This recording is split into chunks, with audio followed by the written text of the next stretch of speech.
Welcome back to another episode of It's All Been Trekked Before. This one of our first special episodes where we do a recap of episodes 1 through 7 with Barbara Barnett of blogcritics.org. Speaking of other things to check out on the IABD network, today's the day with Andy Batt. Andy's taking a hiatus, but he's got all kinds of stuff sitting out there for you to listen to. He's talking with theater people, improv people in the Columbus community, and other movers and shakers out in Columbus outside of the theater and improv community. And lately, he's been doing a lot of album adventures, so you can really get your sonic pleasure on with Andy and his guests. Also on the IABD network, it's Dirty Story Night. It's just like it sounds. It's dirty stories, and they're told at night. This is not safe for work stuff, but it's awesome stuff recorded by the IABD crew after their live show every month. And every month they have a theme, and every month you can check out that theme, and you can check it all out at IABDpresents.com. You might want to be alone when you do that. Speaking of which, you don't need to be alone to listen to today's episode of It's All Been Trekked Before. Welcome to It's All Been Trekked Before, the name of our podcast on the IABD Presents network, a Columbus-based entertainment content provider. We have, I'm Jimmy. I'm one of the normal hosts. Our other two regular hosts, Amanda and Steven, are not with us tonight, but we do have returning guest Keith. Say hey, Keith. Hey, Keith. Of course you were going to do that. I should have known. Yes, of course. And we have co-owner, critic extraordinaire of Blog Critics and a variety of other things, author, just has a new novel out, Miss Barbara Barnett. Hi, Jimmy. Hi, how are you, Barbara?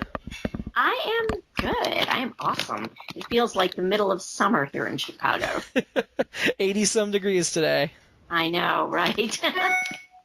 So we're doing these special episodes periodically to kind of talk about a batch of episodes as a whole, mainly because I've known Barbara for a while. I know she's got some great insight, and she is not local in Columbus, Ohio, so she can't participate weekly with those of us that get together in person and sit and hang out.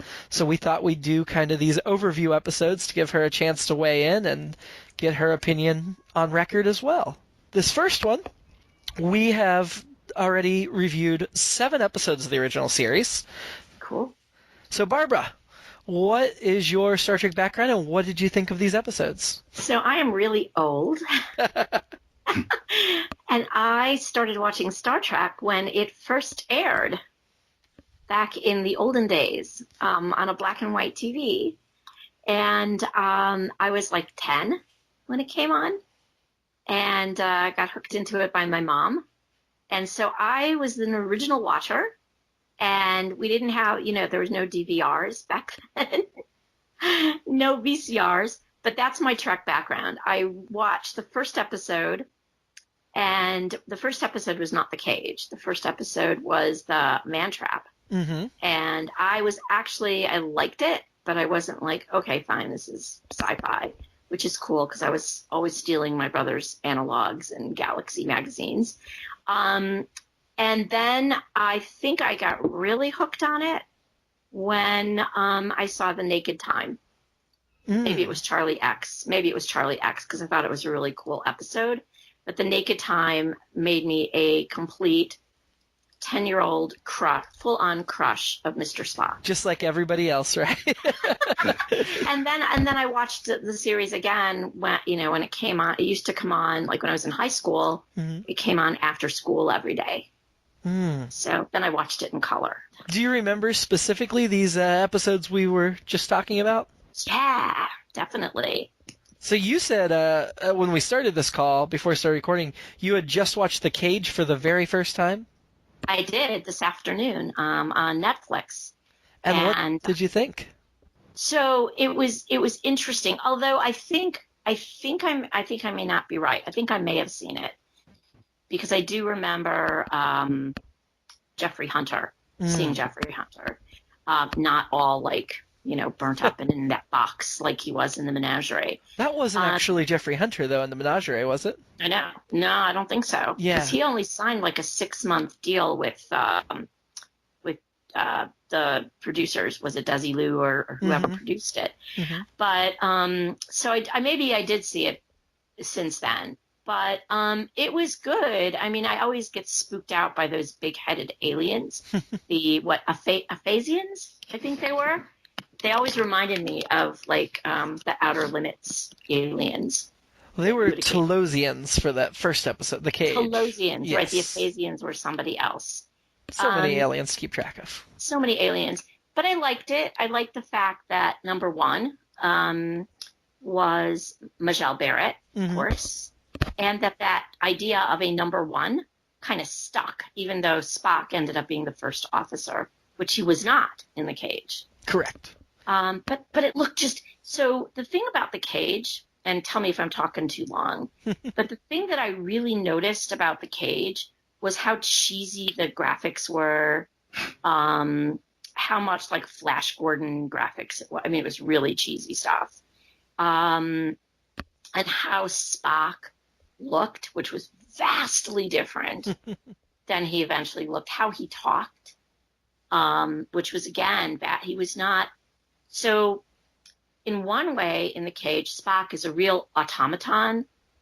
He spoke in this kind of robot-ish voice.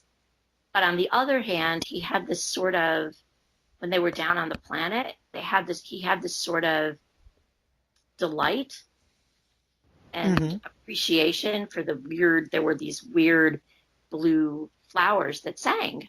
And he's a musician, and he had this appreciation for them that was kind of cool. That kind of like, what else? And when Captain Pike, I was going to say Kirk, when Captain Pike decides not to go down to the planet to rescue the people who were on the ship, he was actually really disturbed by that. If you watch his face, I just saw it this afternoon, so it's fresh in my head. But he seems really bothered by the logical calculating of Pike saying the greater good is to get our people back, essentially, and not go down to rescue the other guys, the people in the crashed ship. And that really bothered him. And I thought, wow, how different is that Spock from, sacrifice the one for the many kind of Spock. Oh, absolutely. Actually, I was curious about something that Barbara said. When you were saying that the graphics seemed cheesy to you, do you recall if that's how you felt when you first saw it when you were younger? No, I did not feel that way when I was younger. Right, okay. Probably post... I mean, if you compare it to other sci-fi of the day, like 2001: A Space Odyssey, which the graphics for that day were incredible. I mean, no one had seen sci-fi graphics like that before in a movie or on film or on TV. And if you compare the quality, and I know the movie that was a couple of years later, but it just was so. Even from the pilot, even from The Cage, to when the show went on the air with the man trap, there was such a big difference in the graphics, and maybe because it was just the pilot, but the graphics were just like so cheap. Which is interesting because I know they spent a lot more money on The Cage than subsequent episodes. And that was actually kind of a sticking point of reordering the series, of why they gave it a second pilot, second chances. They built all these beautiful sets, and they wanted to keep using them. I know. But The Cage did have some special effects that they were trying to get last minute, and so did the series as a whole, and then so did the first movie when it came out. So they've always kind of been fighting that trend. And when I mean graphics, I mean the space stuff. I don't mean the graphics with the aliens. The effects with the aliens and the disappearing and the transporter and all that was actually really pretty cool, and pretty true to the rest of the series. I meant the space graphics. So with our rewatch, we did watch The Cage in its original full color, but in its original edition there. We have subsequently watched the next 6 episodes with the remastered special effects. Have you seen any of those at all? I kind of went through a few of them today. Mm-hmm. And they have them on Netflix, and they're the remastered ones, so I believe. And, it was just beautiful. Just, I mean, they look great. Yeah, it's certainly an improvement over what it was. Keith had mentioned he wasn't sure. Didn't we talk about, Keith, that you weren't sure what those old effects really looked like week to week? Right. You and Stephen remarked upon how vast an improvement there seemed to be for like the outer space shots and the establishing shots and so forth. And yeah, I'm not familiar with, or even if I had been familiar, I don't know if I would have been able to recall it well enough to see the difference necessarily or have a frame of reference. But personally, well, since we haven't really covered my history for the purposes of this, I'm a relative newcomer to all of this. I haven't really seen most of the original at all. I was born in '74. I'll put that out there at least. I know my dad was a fan, and I remember sometimes, this is when I was in my single digits, and we had a relatively old color TV, and I think it was on in syndication. And then all I really remember was just seeing like the opening of various episodes, just in passing. I always remember just Kirk's intro and then the theme hitting. But I was never really old enough to really appreciate what was going on at the time. Apart from that, it wasn't until much later. I'd see references or hear pop culture type references to it and understand what that meant. But it wasn't really until Next Generation I really started watching the series as it was airing necessarily. So, so I'm seeing a lot of these for the first time. I'm surprised at how much I'm enjoying them on their own merits by my modern standards, because typically things I've have watched, and a lot of time is in the intervening time, like decades have passed, and it just seems, how is this even possible? How did this clear anything? By standard, but no, this is actually pretty good quality writing. Yeah. All things considered, obviously there's going to be some things where we've been discussing where some of the sexism isn't quite, it's bleeding right through there, and other types of acting sensibilities, which are seem a little more stilted by today's standards. Oh yeah, still holds up though overall. Yeah. Well, let's talk about the sexism, because that is something we have discussed quite at length in these last 6-7 episodes as we've reviewed these. It seems like Uhura is a strong, independent female character, but then we've got Janice Rand, the damsel in distress, who was sexually assaulted 4 episodes in a row, which was pretty disturbing. I guess I did not remember it was that bad. For the time... I know, Barbara, you had said you were around then. Was that very typical for television at the time? Yeah, I mean, I was pretty young. I mean, I was only like 10. Sure. But, I think every series had damsels in distress. I mean, you could watch, my dad was like huge into Westerns. So you could watch Gunsmoke or High Chaparral, or those were his, like, or The Virginian or whatever. And on our color TV. And, there was always like a woman who was beautiful and the damsel in distress.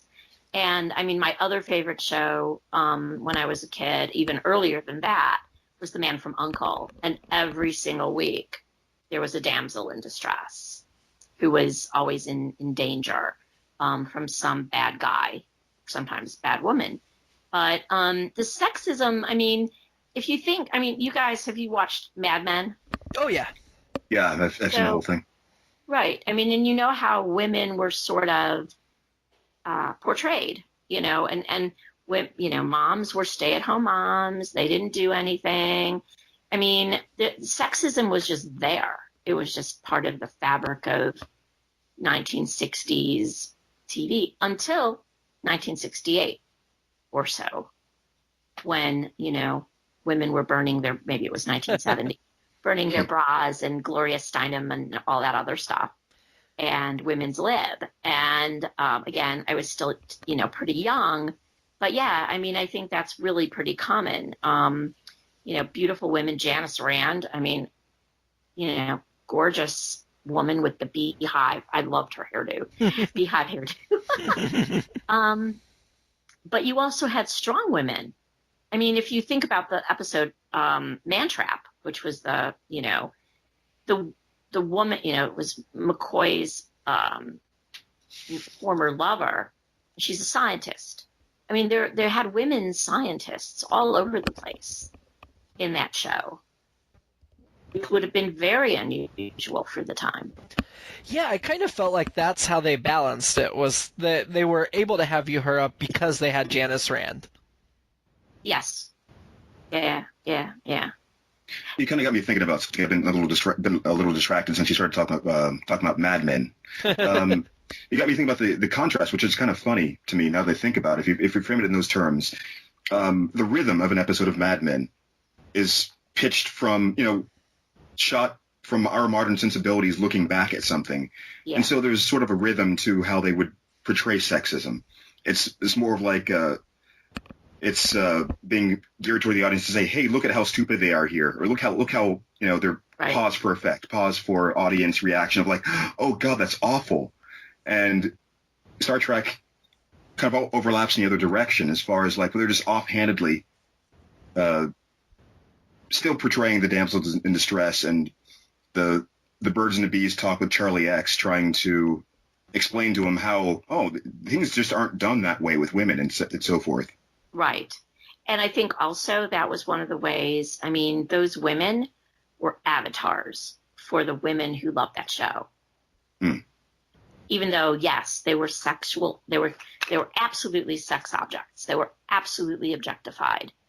But women of the 60s, that was them. That was their avatar. Ah, that's a good point.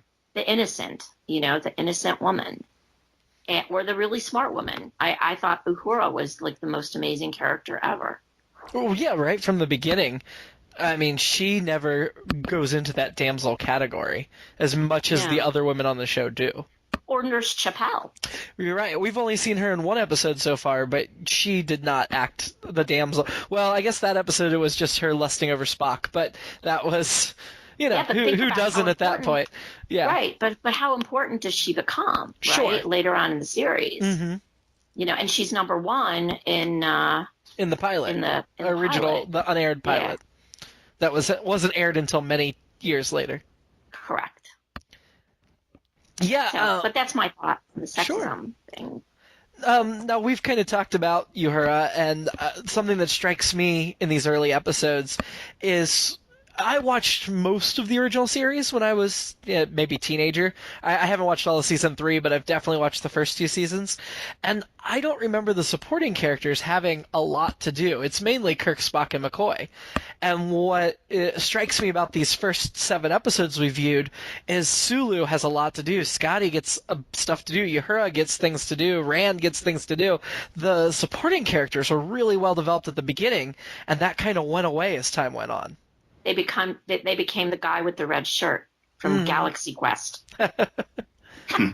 who's always left on the planet. Yes. Well, do you think that hurt the show when they refocused on those leads and ignored those additional characters? I don't think so. I don't think it's that different than most TV even now. Yeah, you have like shows like, they have these huge, like, Downton Abbey-esque or Game of Thrones-esque casts. But then you have shows like House, where it focuses on the main core of characters. Mm-hmm. And there are supporting characters, but they never really focus on them. They sort of fade into the back. I think by focusing on the main core of characters, that's where we get the character development from, because they are spending so much time with those characters. So in my opinion, I don't think it suffers. I mean, we definitely got good character development with Kirk and Spock and McCoy in those early episodes. I think for an hour a show, there's room to have some of those other personalities, and those early episodes having them there, it made the ship feel more fleshed out as a community to me. You kind of got a picture of the ship operations as a whole, whereas when they zero in on Kirk, Spock, and McCoy, it just seems so narrowly focused that you don't really get that sense of what the rest of the Enterprise is like. Yeah, that may be true. But I don't think in the end it affected the show so much. I think they focused a lot on, as time went on, of course, you have the guest stars and some of those guys, and they focused in on that in the early episodes as well. And then we lost them. But I mean, they would, be there for one episode, and then like Mud, what a great character. Yeah, he was one of the few that actually got to come back down the road. He did. I loved the 2 Mud episodes. Big sexist and Trump-esque character. I'm not going to go there. No politics. But I love Roger C. Carmel. He was just so much. He would have totally been at home in Star Wars. Yeah. I know. Yeah. I know. I just kept in the image of the bar scene in the in the original Star Wars.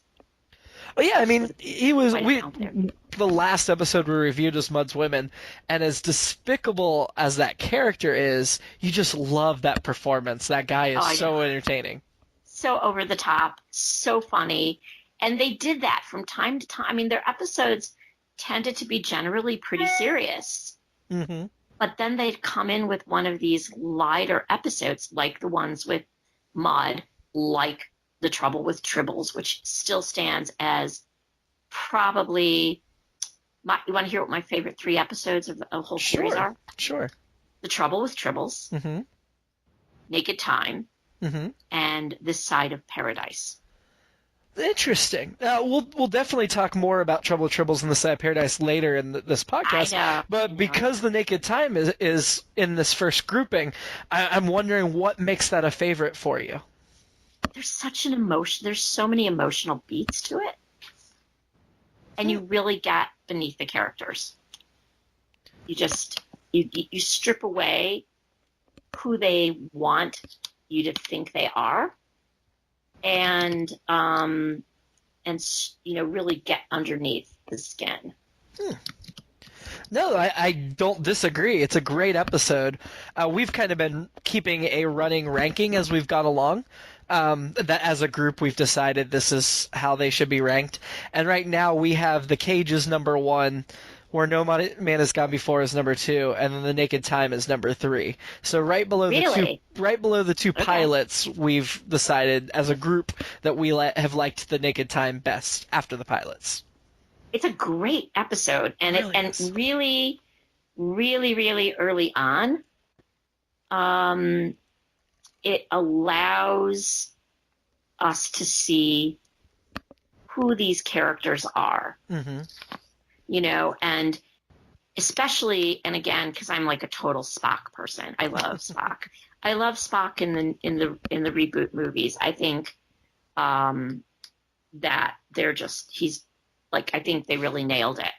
But I've always been a Spock person, and to see Spock, how I thought after the first couple episodes he was, validated who I thought he was. I just thought it was just like such a great episode early on to really understand the characters.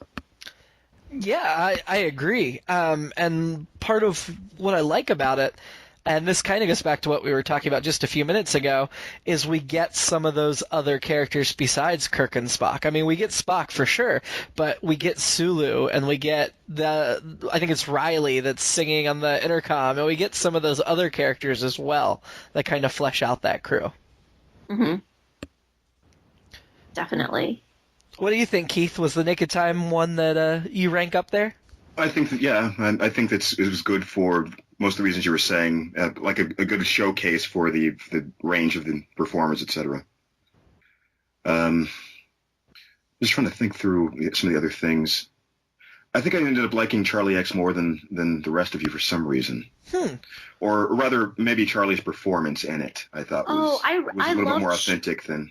Oh, I love Charlie X. I'm sorry, when I say the rest of you, I'm talking about like Jimmy and Amanda and Steven. Okay. Yeah, we do. It is of the first 7 episodes, we have Charlie X as our last place episode. And we just thought it was, I don't know, there was something about him that was really creepy and weird and not in a good way. and of course he started that whole trend of sexually assaulting Janice Rand that continued for several more episodes. But yeah, it was, I don't know, it didn't feel as solid, maybe because it was focused so much on Charlie and less on our main crew members. Which one would you rank, Barbara, lowest of that first 7 episodes that we've discussed so far? Ooh, of the first 7, why are you asking me such a hard question? So I really loved Where No Man Has Gone Before. I really thought that was a pretty extraordinary episode. I would say Naked Time is number 1. Where No Man Has Gone Before is 2. The Charlie X would be 3. The Cage 4. Mud's Women 5. Enemy Within 6. And The Man Trap 7. Interesting. Why the Man Trap last, do you think? I just didn't like the episode. I just, I didn't like it the first time I saw it. Mm-hmm. And when it originally aired, it was the first episode that aired. Yes. And that's why I kept, when you were asking before about like talking about the pilot, mm-hmm. To me, that was to me, watching it originally, that was the pilot. That was the first episode that I saw. And so I liked it. It was intriguing. I'm not a big McCoy fan, I guess. Really?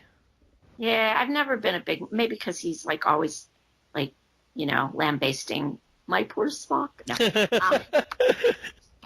Although I love their banter later on. I think there's definitely an animosity between them at the beginning of the series that changes into sort of a fond banter.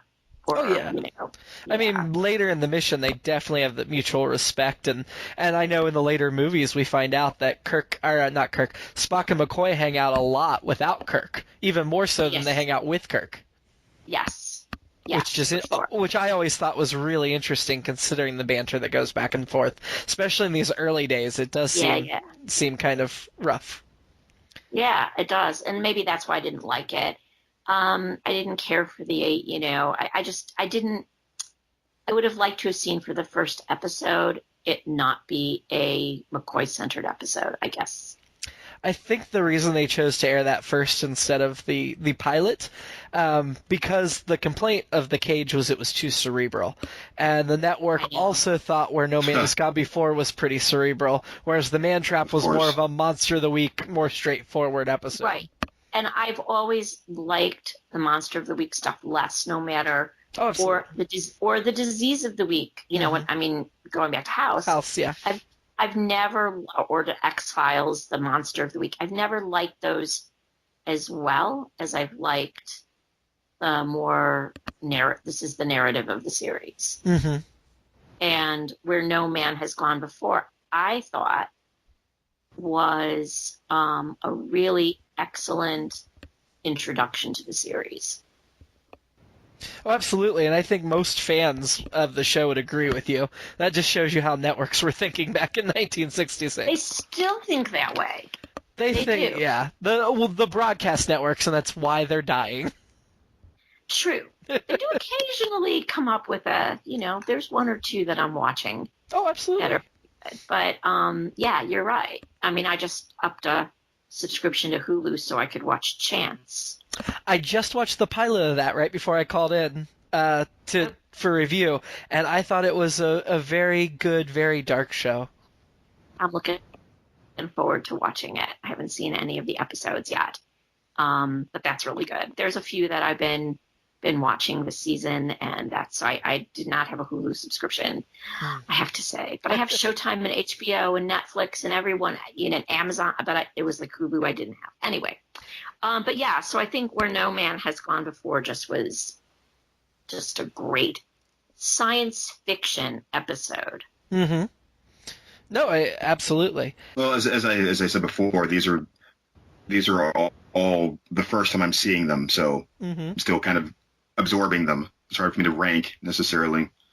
And I have trouble ranking things in general anyway. I mean, I think that they all, when a series is going well, they blend together to a certain extent. They help each other, but I don't know. Yeah, I think keeping this ranking going even by the end of season 1 is going to be a big problem for us. It was just something we started to do at the beginning, and we'll do it as long as it seems realistically feasible.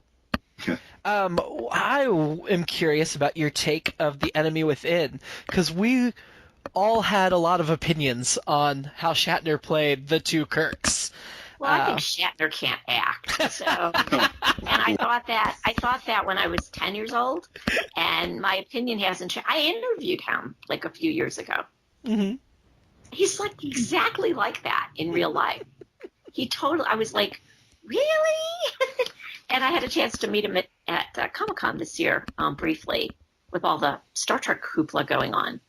But I actually thought he was okay. I liked evil Kirk better than good Kirk. I really did. I thought it was more, I don't know, it was over the top, as I recall, but not as over the top. And I mean, I liked the episode. I liked that, I love the nerve pinch thing. Something that Spock or Leonard Nimoy improvised. He did, just like the the Vulcan salute thing, which is a whole Jewish thing that comes into play. Did you know that? Yes, I did. I had no idea. Yeah, it's like only certain people can do it. I can do it on both hands.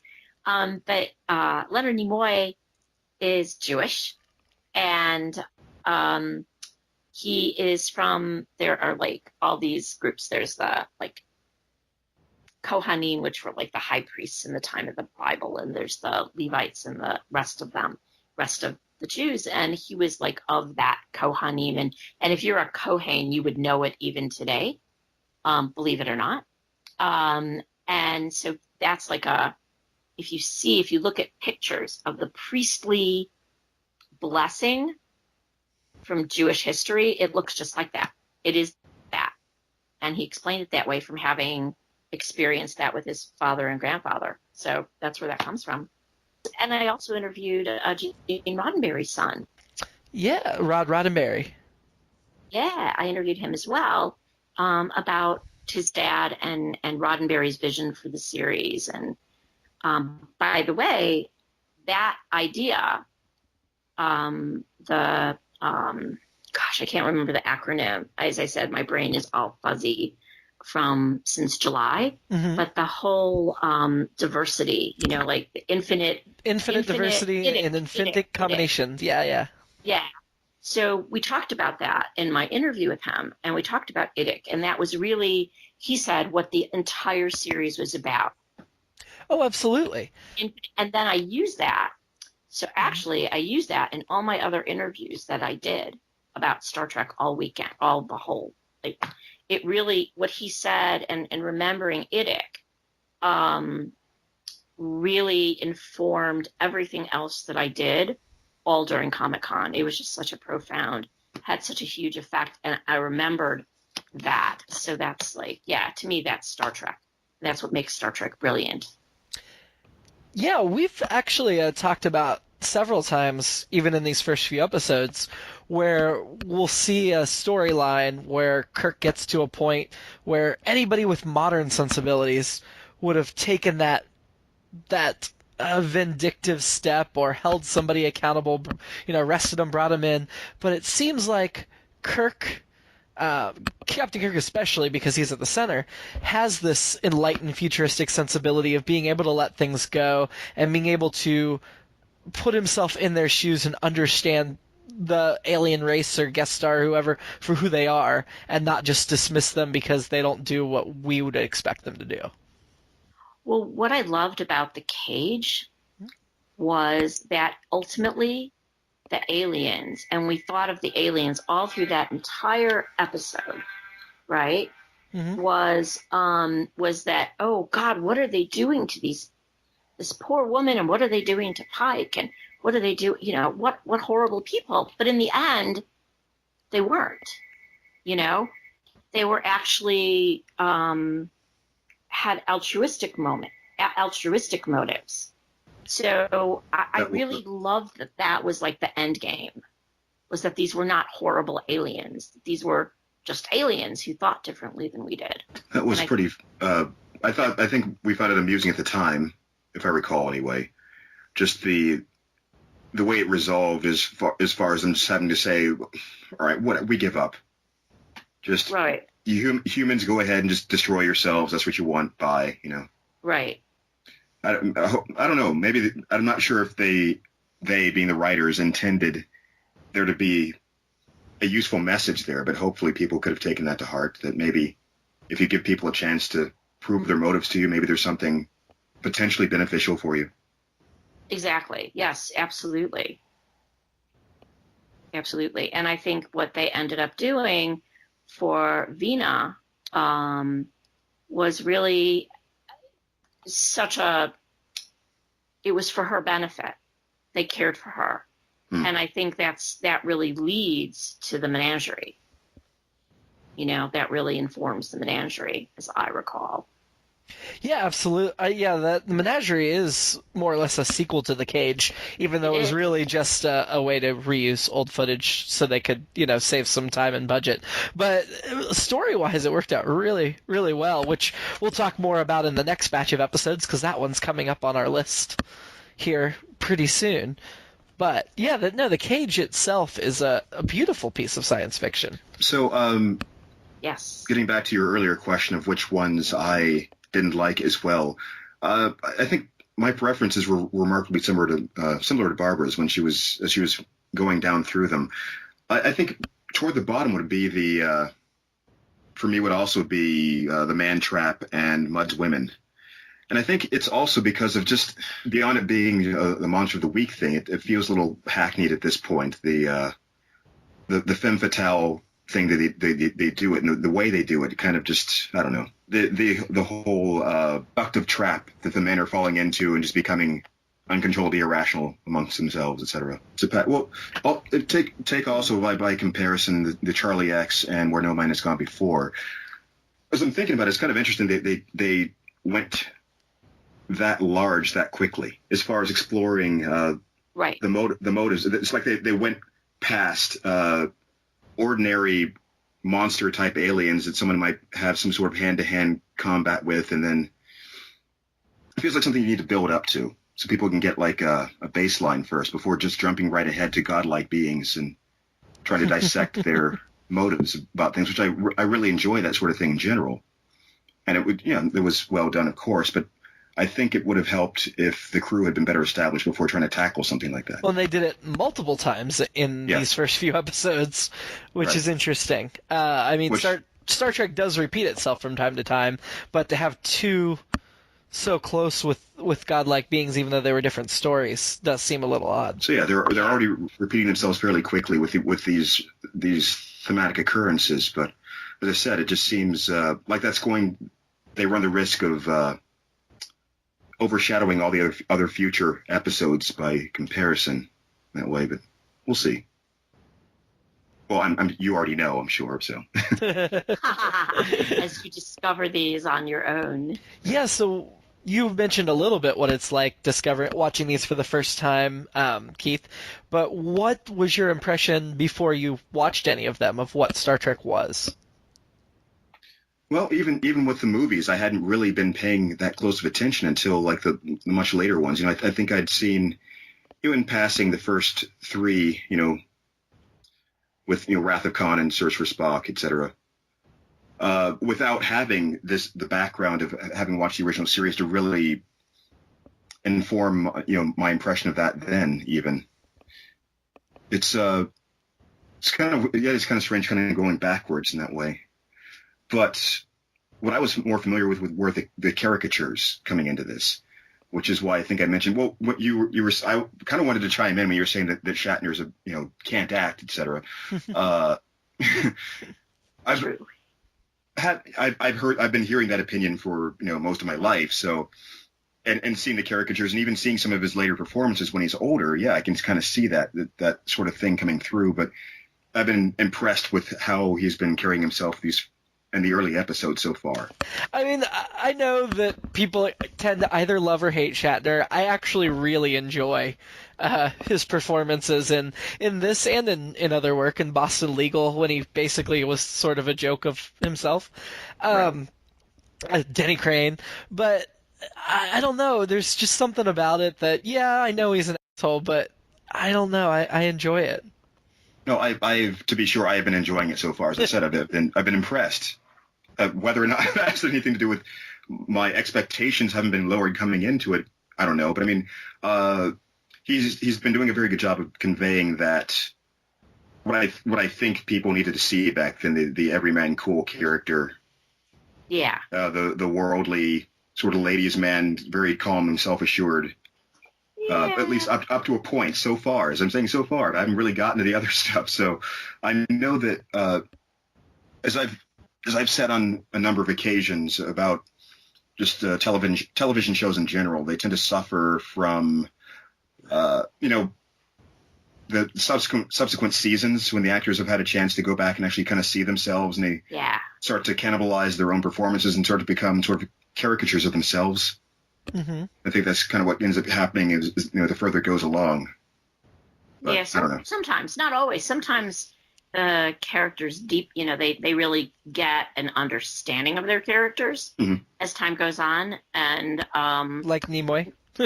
like Nimoy, like Hugh Laurie in House, Right.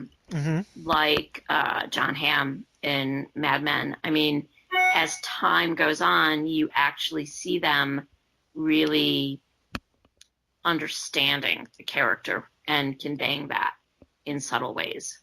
No, I do agree with that. It isn't always, I guess what I mean to say, it isn't something that I should always say is or imply is negative. And sometimes they really start to become the essence of it. Right. But every now and then certain other things get lost. Certain other nuances would get lost. Yeah, you're right. You're absolutely right. So something we've talked about a lot on the podcast that's very distinctive of what Star Trek's remembered for is the costumes. What do you remember of the costumes, Barbara, from these episodes? Those costumes. I love their lounging attire. The green wraparound shirt? Wraparound shirts. It's like, it took me a while, I think. Because, the different colors, right? Blue is the science and... Not in the first few episodes. They weren't very consistent. No, they weren't consistent. But ultimately, yes, blue was science and red was engineering and whatever. But, I love the velvet costumes. Those were kind of cool. The velour. Very 60s, very 1960s.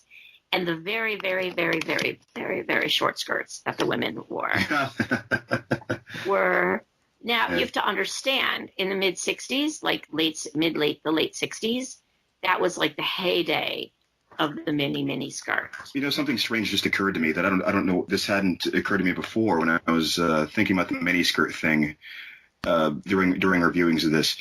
I touched on the idea that. It's really hard from someone from that era trying to convey what progressive looks like. But going back to that mindset, I guess miniskirts would have been progressive for women. Yeah, they would have been. So they were trying to convey that's so weird. In 1965, the miniskirts, as I recall my history of the 60s, came over with the Beatles. Because it was very Carnaby Street, very London. And the miniskirt came over with like Twiggy and Yardley and all that stuff. So it would have been very progressive because our moms were all wearing shirtwaist dresses that went down with crinolines that went down and petticoats that went down to their, mid-calf.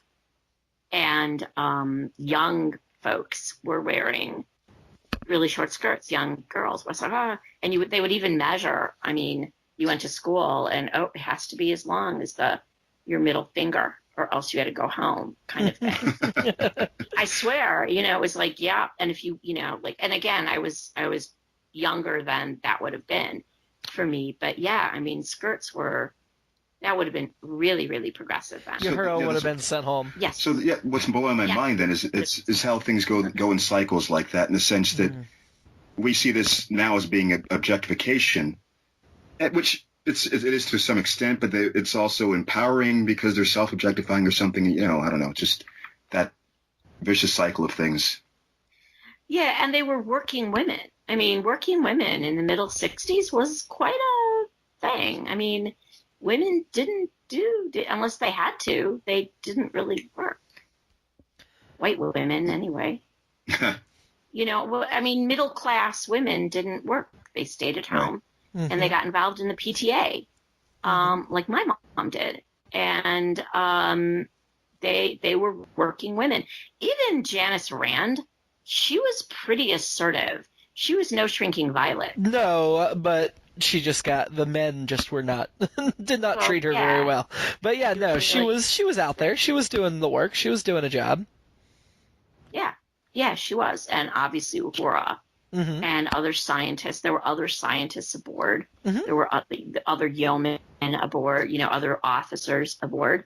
But yeah, I think that, it was trying to portray that in this future world of the, 23rd century or whatever it was, that women worked, women could be the equals of men, sort of. They didn't have to be nurses or kindergarten teachers. Yeah, that's true.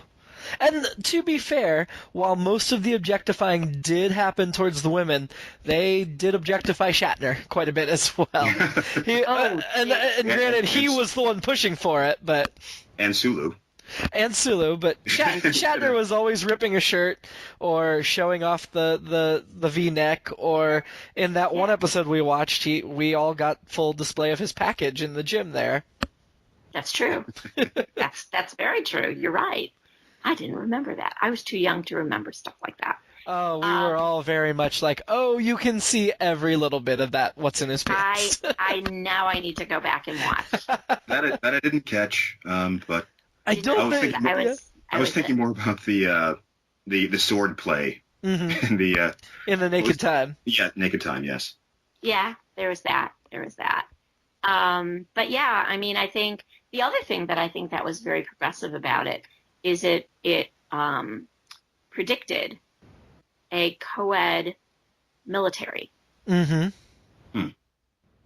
Because you had men and women serving together, going down to the surface of the planets together, serving in a way that the Army never did, or the Air Force never would have in the 60s. It was the guys' club. And that, to me, has always been a little interesting as well, that Star Trek is all about peace, and obviously the main mission of the United Federation of Planets and Starfleet is not just militaristic. It's not just defense, even though that's part of it. It is science and exploration. But why do you think in a show that was so much focused on the positives, Gene Roddenberry chose to give it such a military structure? Because, in my opinion, that was at the height of the space program, right? And the space program was the Air Force and the Navy. And, John Glenn was Navy. A lot of those guys were Air Force. But that's how space was. It's still explored that way, except like for Elon Musk and those guys. But the private enterprises, but so to speak. But that was it. That was how space got explored. It got explored through NASA, and I think the United Federation is what Gene Roddenberry was seeing, that the fruits of NASA and the fruits of the Soviets and whoever else on Earth went into space, they would eventually collaborate. The space station. They would collaborate and then go beyond our own solar system, our own solar system, and explore the galaxies. But you could only do that if you did it in collaboration. Well, there are a couple of thoughts that I had that, as I said, were come more from a place of cynicism. One, it'd be hard for them to conceive of anything else, and two, it might be more convenient plot-wise or for the story. It's hard to really imagine selling something like that to the public, of there being maybe just one super rich guy who can afford to just fly around fly around the galaxies for no reason. It would be a natural bet to do that. Yeah. And I think then if you start adding in like one corporate guy who is this private, had this private corporation, then you got all these other potential political. I mean, if that show was done today, they would do it that way, and then the corporation would have ulterior motives. Now you're talking about what's that show on Sci-Fi? Continuum, where they have the corporate-run world. Yeah, and a lot of sci-fi novels are like that.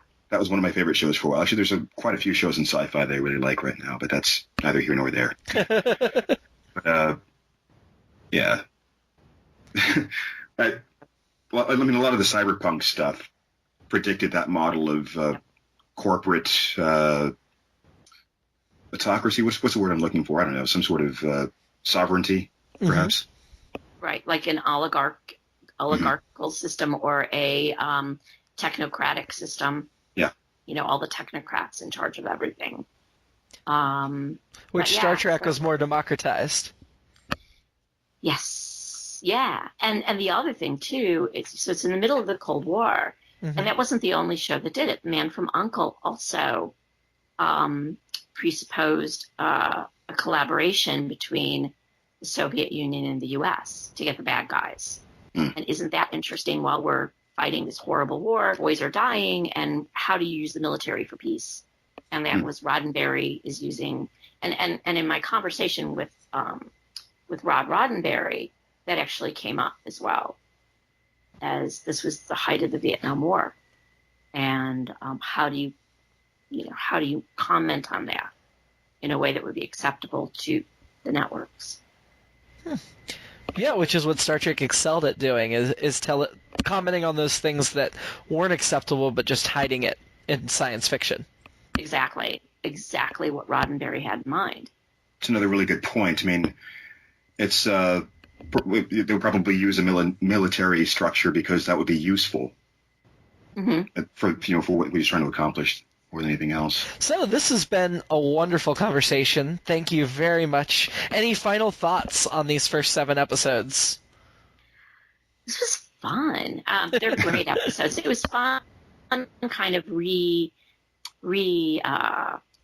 examining them. It's been years and years and years since I've actually thought about the original. I mean, you think about them in other contexts, but not as Star Trek.